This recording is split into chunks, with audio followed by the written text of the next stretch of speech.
तो अगर आप एक जॉब कर रहे हो और लोन की रिक्वायरमेंट आ गई है आपको, तो आज इस वीडियो में हम बात करने वाले हैं पर्सनल लोन की। तो पर्सनल लोन क्या होता है, क्या क्या डॉक्यूमेंट लगते हैं, क्या रिक्वायरमेंट होती है, कैसे मिल सकता है, कौन कौन से बैंक, कौन कौन सी एनबीएफसी हमें ऑफर कर रही है, कौन कौन से प्रोडक्ट्स इसमें अवेलेबल होते हैं। तो वीडियो स्टार्ट करते हैं, सबसे पहले ये समझते हैं कि पर्सनल लोन होता क्या है। तो पर्सनल लोन का सिंपल सा मतलब ये होता है कि मान लीजिए आपको कोई पैसों की रिक्वायरमेंट आ गई है, तो आप पर्सनल लोन बैंक से जाके ले सकते हैं। और जो पैसे आप फ्यूचर में कमाने वाले हो, जो सैलरी आप फ्यूचर में कमाने वाले हो, उस सैलरी के अगेंस्ट में बैंक आपको आज एक फिक्स अमाउंट लोन प्रोवाइड करा देता है। और फिक्स टेन्योर के लिए फिक्स ईएमआई आपकी बना देता है, उसके अकॉर्डिंग आपकी ईएमआई कटती है।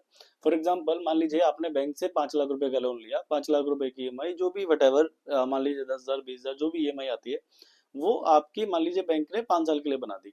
तो 5 साल के लिए एक फिक्स ईएमआई आपके अकाउंट से कटेगी, और वही ईएमआई अगले 5 साल में कट के आपका जो लोन है वो रिपे हो जाएगा और लोन जीरो हो जाएगा 5 साल बाद। ये सिंपल सा फंडा पर्सनल लोन का होता है।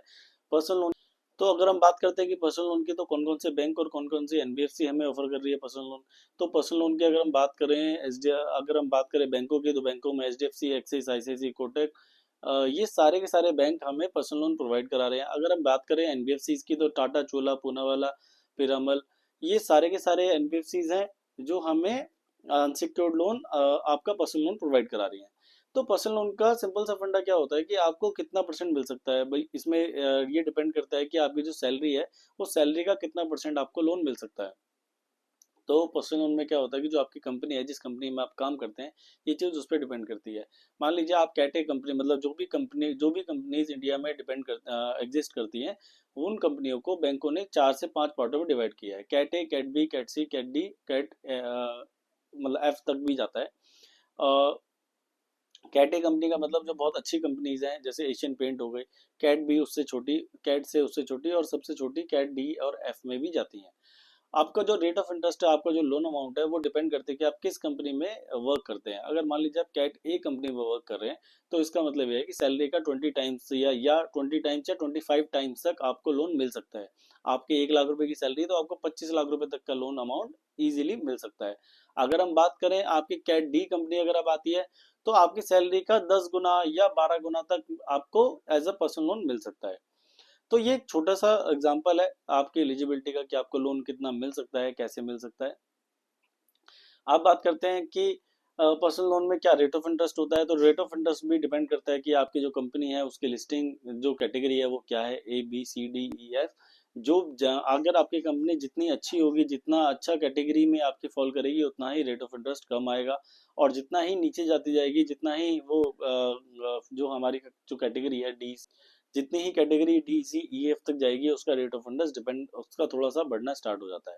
तो आपका जो रेट ऑफ इंटरेस्ट है वो आपकी कंपनी पे डिपेंड करता है। तो अगर आपको कंफर्म करना है कि आपको रेट ऑफ इंटरेस्ट क्या लगेगा, तो आप स्क्रीन पे दिए नंबरों पे अपनी जो एक सैलरी स्लिप है वो हमें शेयर करेंगे, तो हम सैलरी स्लिप के बेस पे ही आपको बता सकते हैं कि आपको क्या रेट ऑफ इंटरेस्ट लगेगा। अब बात करते हैं कि क्या आपको पर्सनल लोन ये पर्सनल लोन ओडी फॉर्म में मिल सकता है। तो यस, आप अपना पर्सनल लोन ओडी फॉर्म में भी ले सकते हो। ओडी फॉर्म का मतलब क्या होता है कि आप, ओडी फॉर्म का सिंपल सा मतलब है कि आप जितने पैसे जितने दिन के लिए यूज करोगे उस पर इंटरेस्ट लगेगा। अगर आप यूज नहीं करोगे तो नहीं लगेगा। इसका मतलब क्या है कि मान लीजिए आपने 5 लाख रुपए का लोन, आपने ओवरड्राफ्ट लिमिट ली। ओवरड्राफ्ट लिमिट आपको एक ओवरड्राफ्ट लिमिट बैंक ने बना के दे दी। तो मान लीजिए 5 लाख रुपए में से आपने सिर्फ 1 लाख रुपए एक दिन के लिए यूज करे, तो आपको जो मंथ एंड के बाद जो आपकी ईएमआई कटेगी, वो 1 लाख रुपए पे सिर्फ इंटरेस्ट पार्ट कटेगा, ना कि आपकी ईएमआई कटेगी। तो इसका ये बेनिफिट है कि आप सिर्फ इंटरेस्ट पार्ट देते हो, आपको प्रिंसिपल पार्ट नहीं देना। आपकी जो ईएमआई है वो कम रहती है स्टार्टिंग में। कुछ साल बाद, मान लीजिए 2 साल बाद, 3 साल बाद, ये एक फिक्स टेन्योर है। टेन्योर के बाद आपका जो पर्सनल लोन है वो रिड्यूस होना स्टार्ट होता है। उसके बाद आपके ईएमआई लगनी स्टार्ट होती है। तो आप अपना जो पर्सनल लोन है वो ओडी फॉर्म में भी ले सकते हो। बट अगर आपको पर्सनल लोन ओडी फॉर्म में लेना है, तो सिर्फ एनबीएफसी ही एक ऑप्शन है जहाँ पे आप अपना लोन जो है वो ओडी फॉर्म में ले सकते हो। अगर आप बात करते हो एचडीएफसी, एक्सिस, आईसीआईसी, कोटक की, ये कोई भी बैंक आपको ओडी फॉर्म में पर्सनल लोन प्रोवाइड नहीं कराते हैं। अगर आपको पर्सनल लोन ओडी फॉर्म में लेना है, तो बजाज, टाटा, चोला, पूनावाला, ये कुछ ही एनबीएफसीज हैं जो आपको ओडी फॉर्म में आपका पर्सनल लोन प्रोवाइड कराती हैं। तो पैन इंडिया हमारी सर्विस अवेलेबल है, आप स्क्रीन पे दिए नंबरों पे कॉल कर सकते हो अगर आपको पर्सनल लोन की रिक्वायरमेंट है तो। आपको बेसिकली क्या करना है, आपको अपने जो सैलरी स्लिप है, सैलरी स्लिप हमें शो करनी है।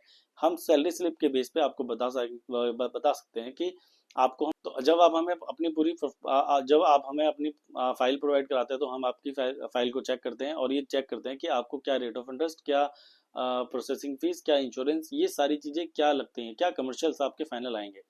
तो आपको अगर आपको क्या करना है, आपको स्क्रीन पे दी नंबरों पे कॉल करना है अगर रिक्वायरमेंट है पर्सनल लोन की। पैन इंडिया सर्विस हमारी अवेलेबल है। आप दिल्ली से हो, मुंबई से हो, चेन्नई से हो, कोलकाता से हो, आप महाराष्ट्र से हो, आप उत्तर प्रदेश से हो, राजस्थान से हो, आप इंडिया के किसी भी जिले किसी भी जगह से हो, आप हमें पर्सनल लोन के लिए कॉल कर सकते हो। आपका जो पूरा प्रोसेस है वो ऑनलाइन रहेगा।